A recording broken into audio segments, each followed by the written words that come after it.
आखिर कहाँ कहाँ जाता है व्यक्ति का पाप।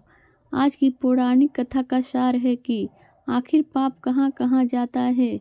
इसी संदर्भ में एक बार एक ऋषि ने सोचा कि लोग पाप धोने के लिए सभी लोग गंगा जाते हैं, ऐसे में सारे पाप गंगा में ही समा जाते हैं, इस तरह तो गंगा भी पापी हो जाएगी। उस ऋषि ने यह जानने के लिए आखिर पाप कहाँ जाता है तपस्या की। तपस्या करने के फलस्वरूप देवगण प्रकट हुए। तब ऋषि ने उनसे पूछा कि गंगा में जो पाप धोया जाता है वह कहाँ जाता है।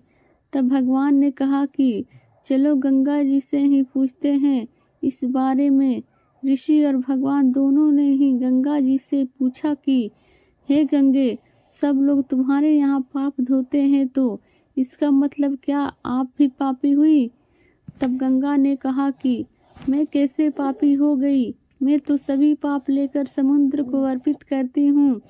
इसके बाद समुद्र ऋषि और भगवान समुद्र के पास गए और उनसे पूछा कि हे सागर, गंगा सभी पाप आपको अर्पित कर देती है तो क्या आप भी पापी हो गए। तब समुद्र ने कहा कि वो कैसे पापी हुआ, वो सभी पाप को भाप बनाकर बादल बना देता है। अब ऋषि और भगवान दोनों ही बादल के पास गए, उनसे पूछा कि हे बादल, समुद्र पापों को भाप बनाकर बादल बना देते हैं तो क्या आप भी पापी हुए।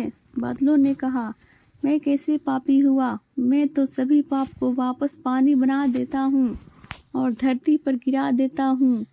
इससे ही अन्न उपजता है, इससे ही मानव खाता है। उस अन्न में जो अन्न जिस मानसिक स्थिति से उगाया जाता है और जिस वृत्ति से प्राप्त किया जाता है और जिस मानसिक अवस्था में खाया जाता है, उसी के आधार पर मानव की मानसिकता बनती है। यही कारण है कि कहा जाता है कि जैसा खाए अन्न वैसा बनता मन। जिस वृत्ति से अन्न प्राप्त किया जाता है और जिस मानसिक अवस्था में खाया जाता है, वैसा ही विचार मानव का बन जाता है। ऐसे में हमेशा भोजन शांत रहकर ही ग्रहण करना चाहिए।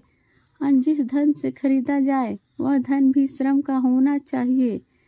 अगर ये पौराणिक कथा आपको अच्छी लगी तो प्लीज़ मेरे चैनल को सब्सक्राइब कर दीजिए।